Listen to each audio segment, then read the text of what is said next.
चलिए स्टूडेंट्स, ये video lecture में हम एमसीक्यूज डिस्कस करेंगे सैम्पलिंग मेथड्स पर। First MCQ, when population under study is infinite we can use the. Of course population का size infinite है तो इनफाइनाइट पॉपुलेशन तो स्टडी नहीं कर पाएंगे, उसमें से कुछ सैंपल लेके ही स्टडी करना पड़ेगा।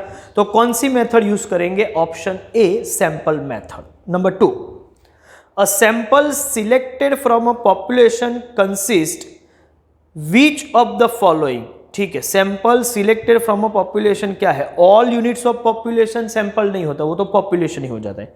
Only 50% of unit of population, 50% he sample, ऐसा जरूरी नहीं है, कोई भी साइज का सैंपल तो हो सकता है। Only 15% of units of population नहीं, सम यूनिट ऑफ पॉपुलेशन, ये करेक्ट है। तो आपको सेकेंड क्वेश्चन का ऑप्शन डी मार्क करना है। Second question D.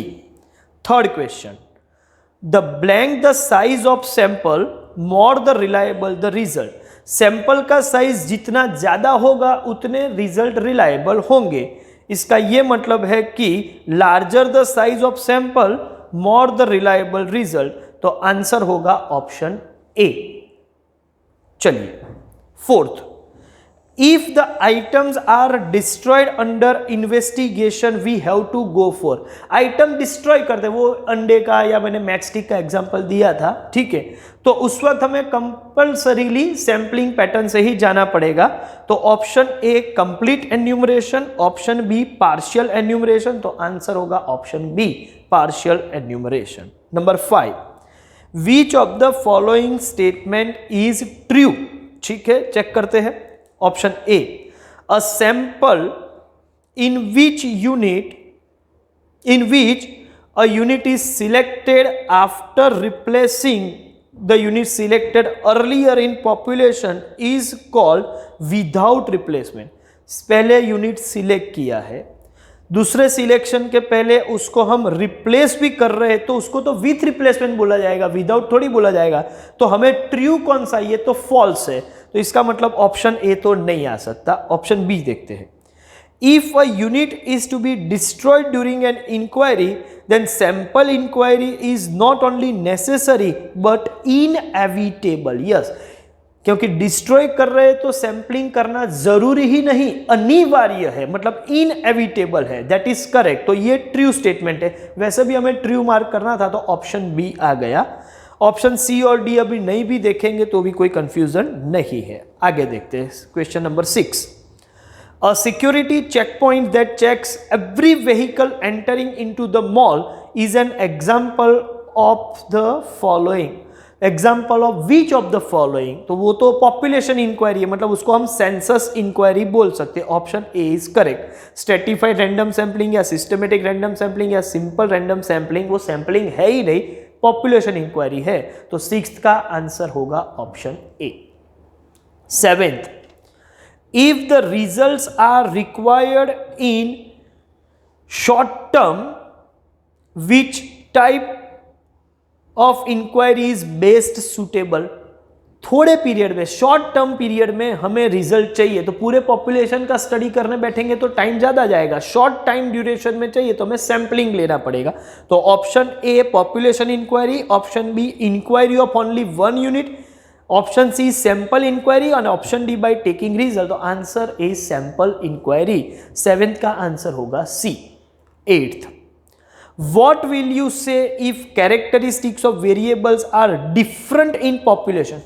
पॉपुलेशन के unit to unit different characteristics है तो ऐसे पॉपुलेशन को हम हेट्रोजेनियस पॉपुलेशन बोलेंगे।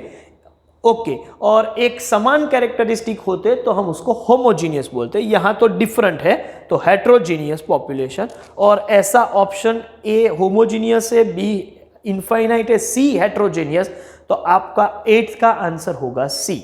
Number 9, which type of sample if the unit selected is replace back before selecting another unit. Replace back कर रहे हैं तो ये विथ रिप्लेसमेंट होगा। तो option A random sample, option B inquiry of only one unit, option C with replacement, ये correct है। D stratified random sample, वो नहीं होगा। तो 9th का आंसर होगा सी। 10th, Which of the following statements is true? फिर से चेक करते हैं। Option A, in stratified random sampling all the units of population have equal chance of being selected in the sample. नहीं, हर unit को equal chance नहीं है, वो simple random में होता है। स्ट्रेटिफाइड में तो आपको स्ट्रेटा में डिवाइड करने के बाद चांसेस चेंज हो जाएंगे। इसका ये मतलब है कि ऑप्शन ए ट्रू नहीं है, हमें तो ट्रू मार्क करना है। आगे पढ़ते हैं। In simple random sampling all the units of population have equal chance of being selected in sample. हाँ, ये सिंपल रैंडम में सही है, तो B is a true statement, तो बी को टिक मार्क कर देंगे। सी और डी अब नहीं भी देखेंगे तो चलेगा। Look at question number 11। तो 10th का आंसर बी, 11th पढ़ रहे हैं। What is called the list of unit of population under study? अच्छा, तो सभी पॉपुलेशन के यूनिट्स का जो लिस्ट हम बनाते हैं उसको तो सैम्पलिंग फ्रेम बोलते हैं, और वो आंसर है option B. A parameter and statistic respectively are characteristic of which of the following? Parameter population का कैरेक्टरिस्टिक है और स्टैटिस्टिक सैंपल का कैरेक्टरिस्टिक है। तो रिस्पेक्टिवली बोला है तो पहला पॉपुलेशन और दूसरा सैंपल, और वही ऑप्शन ए में है, तो you can tick mark option A. Correct answer 12th का ए। 13, sample mean is example of what? Sample का मीन है मतलब वो तो स्टैटिस्टिक हो गया, तो ऑप्शन बी होगा। 14, population mean is example of course ये पॉपुलेशन का मीन है तो वो पैरामीटर माना जाएगा, ऑप्शन ए। 13 का ऑप्शन बी, 14 का option A. 15, in a blank the sample is chosen randomly from population. Hear each sample of size n from population of size n has an equal chance of selection in sample। मतलब हर sample को, हर unit को select होने का equal chance है, तो ऐसा तो simple random sampling में हो रहा है, तो 15 का आंसर होगा C, simple random sampling. 16, Which method of sampling is best suitable for heterogeneous population? Homogeneous के लिए सिंपल रैंडम, लेकिन हेट्रोजीनियस हो तो कॉमन कैरेक्टरिस्टिक वाले हम स्ट्रेटा या स्ट्रेटम में डिवाइड कर देंगे, सब ग्रुप में डिवाइड करेंगे। इसका मतलब हेट्रोजीनियस पॉपुलेशन के लिए सुटेबल मेथड है स्ट्रेटिफाइड रैंडम सैंपलिंग, और वो ऑप्शन है सी, तो 16 का आंसर होगा C. Look at 17th।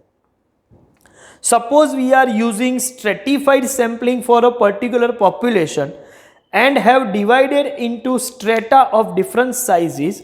How can we now make sample selection? देखो भाई, हमारे पास stratified sampling है, population जो है वो हमने different size में divide किया हुआ है, तो population का size different हो, मतलब stratum का size different हो, तो सैंपल का साइज भी आइडियली स्ट्रेटम की साइज के प्रपोर्शन में हो तो अच्छी बात है, जिसको हम बोलते थे प्रपोर्शनेट या प्रपोर्शनल एलोकेशन।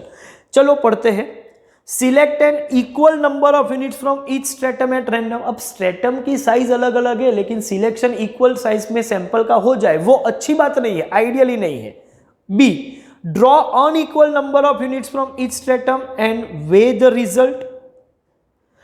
वो भी सही नहीं होगा। Draw the number of units from each stratum proportional to the size of population. Yes, ये बराबर है, ये आइडियली है, तो आप नन ऑफ दिस उसके बाद, तो 17 का आंसर होगा सी। आगे बढ़ते हैं। 18, when the population is divided into relatively homogeneous groups called, तो वो ग्रुप को हम स्ट्रेटा बोलते हैं। सिस्टमेटिक सैंपलिंग मीन्स, अच्छा 18 का आंसर सी। 19 पढ़ते हैं। Systematic sampling means selection of N continuous unit, नहीं, B, selection of N units situated at equal distances. Yes, तो ये होगा selection of N unit situated at equal distances, तो 19 का आंसर होगा B. 20, in a blank every nth member of population is sampled. The list being sampled may be ordered, alphabetical, seniority, street number, ठीक है, तो इसको क्या बोलते हैं? एवरी nth मेंबर सिलेक्ट करे, मतलब ये हो गया सिस्टमेटिक सैंपल, और ऑप्शन होगा बी। 20 का आंसर है B. 21, which sampling is affected the most if there is hidden periodicity in population? अभी मैंने वो हाउस वाला एग्जांपल लास्ट वीडियो लेक्चर में दिया था कि कॉर्नर हाउस आ रहा है क्योंकि हिडन पीरियोडिसिटी है, तो इसका मतलब ऐसे केस में सैंपल कौन सी पैटर्न सबसे ज्यादा अफेक्ट करेगी सैंपल को, सिस्टमेटिक सैंपल होगा और हिडन पीरियोडिसिटी होगी तो ये सुटेबल मेथड नहीं है। तो क्वेश्चन यही है कि which sampling is affected the most if there is hidden periodicity in population, answer is systematic sampling. तो ऑप्शन है 21 का सी। 22 उसी पैटर्न उसी क्वेश्चन को अलग तरीके से प्रेजेंट किया है। A systematic sample does not yield good result if variation in unit is periodic. Yes, option A is correct. Units at regular interval are corrected, ऐसा तो है नहीं। Both A and B, none of this. तो variation in units is periodic, तो option A is the correct option. तो सभी MCQs हमने discuss कर लिए हैं। सेक्शन वाइज में सेक्शन सी डी जो भी है वो सभी आपको खत्म करने हैं, ठीक है। और इस पर जो भी डाउट या डिफिकल्टी होगी सेक्शन वाइज डिस्कशन में वो हम लाइव सेशन में डिस्कस कर लेंगे। चलिए, तो ये सेशन यहाँ पर ख़त्म करते हैं और हमारा ये चैप्टर भी यहीं पर ख़त्म हो रहा है। Thank you very much.